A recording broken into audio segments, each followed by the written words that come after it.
अस्सलामु अलैकुम ख़वातीन व हज़रात, मैं हूं डॉक्टर अकील। आज हम आपसे ना एक मौजू डिस्कस करेंगे कि बेवकूफ़ लोग कौन होते हैं, या बेवकूफ़ लोगों की जो होम्योपैथिक मेडिसिन है उसमें होम्योपैथी का क्या स्कोप है, और हम किस तरह एक बेवकूफ़ आदमी की भरपूर वो कर सकते हैं, मदद कर सकते हैं उसको अक्लमंद बनाने में। तो पहले ये क्लिप देखें, फिर उस पर बात करते हैं।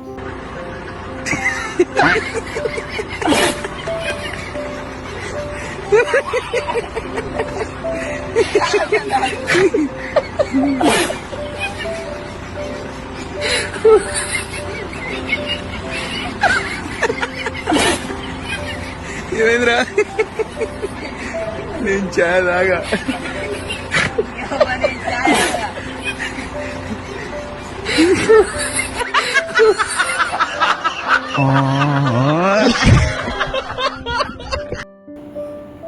तो ख़वातीन व हज़रात, जो हमारा अनवान है वो है बेवकूफ़ लोगों की होम्योपैथिक मेडिसिन। क्या होम्योपैथी में ऐसी स्कोप है कि वो बेवकूफ़ी का इलाज कर सके? तो जवाब बनता है बिल्कुल हाँ है। कैसे, इसको स्टेप बाय स्टेप साबित करते हैं।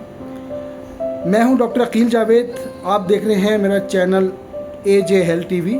ये प्रोग्राम हम होम्योपैथिक स्टूडेंट्स के लिए या जूनियर डॉक्टर्स के लिए करते हैं। अगर पेशेंट का कोई मसला हो तो वो खुद से इलाज करने के बजाय अपने डॉक्टर से रब्ता करें। तो जो आपने क्लिप देखा वो एक मज़ाहिया क्लिप था। तो इसमें आपने देखा कि एक बेवकूफ़ इंसान जा रहा है और किस तरह उसकी मैनेजमेंट होती है, कोई उसको समझाता है, लेकिन उसकी अक्ल और सोच उतनी ही होती है जितनी होनी चाहिए। तो ऐसे लोग बेवकूफ़ हैं या ये मेंटली इल लोग होते हैं, इनका कोई इलाज पॉसिबल है या नहीं है?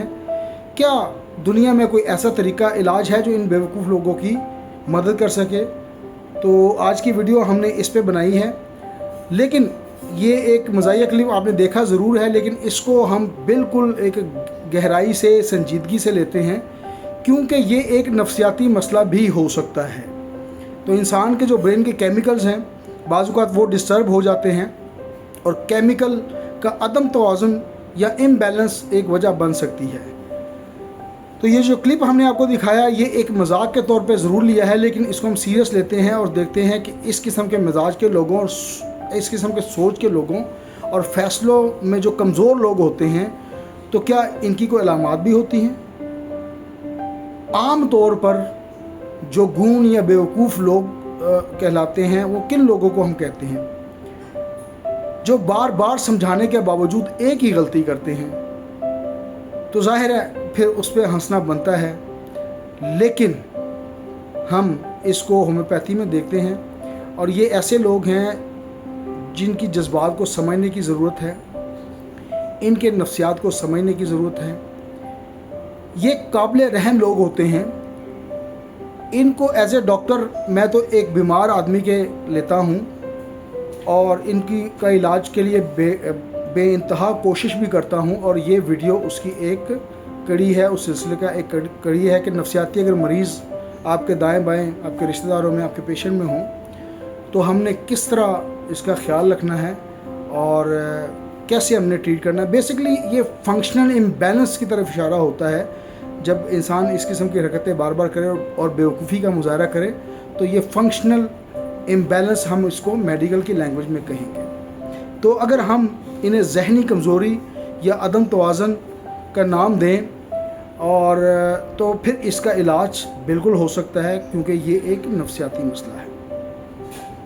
होम्योपैथी जिस्म का इलाज नहीं करती, ये रूह का भी इलाज करती है, और ये रूहानी जो कैफियत है उसको भी मैनेज करती है। तो होम्योपैथी में अहम इलामात, सिम्टम्स की बुनियाद पर दवा हम लोग तजवीज़ करते हैं, और ना सिर्फ एक बीमारी बल्कि तमाम जिस्म को हम सामने रखते हैं और उसका फिर इलाज करते हैं। ऐसी सिम्टम्स या ऐसी अलामात जिस पर एक इंसान हर बात पर गैर ज़रूरी कह के लगाए, बातों में उसकी जो कन्वर्सेशन है उसमें तसलसल का फुकदान होता है, सुबह एक बात शाम को एक बात, और सवालात का वो दुरुस्त जवाब नहीं दे पाता। उसे पूछो दाल, जवाब चना आता है, या उसे जो पूछो तो जवाब गंदम आता है, और बिला वजह बहस करना। बच्चों की तरह हरकतें करना, जिसे हम चाइल्डिश सिम्टम्स कह सकते हैं कि जी बच्चों वाली बात कर रहे हो। और ऐसे लोग फैसला करने में नाकाम होते हैं। इनकी जो क़ुव्वत इरादी है वो बहुत स्लो होता है, कोई डिसीजन नहीं ले पाते, बार बार पूछते हैं और इनका जो लर्निंग प्रोसेस होता है वो बहुत स्लो होता है। और स्लो होने के अलावा ये बाज़ औक़ात जानते बूझते भी इनकार कर देते हैं कि हम सीखना ही नहीं चाहते। तो ज़हन को मतवाज़न करने में जो मेडिसिन मदद दे सकती हैं, हम उनका अहाता करेंगे, समझेंगे, उनको सिम्टम से मैच करने की कोशिश करेंगे। तो जो ऊपर मैंने बताई हैं अलामात के बचगाना हरकतें, ज़हनी कमज़ोरी, निराली हरकत, बच्चों की तरह हरकत, दिमागी उलझन, तो इसमें जो मेडिसिन मुफीद है उसमें हम बात करते हैं। सबसे पहले हमारी एक मेडिसिन है ब्राइटा कार्ब। ये ऐसे अफराद के लिए जो बचगाना हरकतें करते हैं, वो थोड़े से मेरी तरह शर्मीले भी होते हैं और इनका दिमागी इर्तिका मुकम्मल नहीं होता, तो ब्राइटा कार्ब दें, इंशाअल्लाह ताला अल्लाह ताला शिफा देगा। उसके बाद एक मेडिसिन है ओर्टेनम एल्बम, 200 की पोटेंसी में बड़ा अच्छा काम करती है। हफ्ते में 2 से 3 दफ़ा देने की कोशिश करें। वो लोग जो बिला वजह हंसते हैं, बग़ैर वजह के हंसना स्टार्ट कर देते हैं, ऊंची आवाज़ में बोलते हैं और दूसरों को तकलीफ़ देकर खुश महसूस होते हैं, तो ये उनकी मेडिसिन है। एक बहुत बड़ी मेडिसिन हायोसाइमस, 200 पोटेंसी होगी इसकी। ऐसे लोग जो फजूल बातें करती हैं, हद से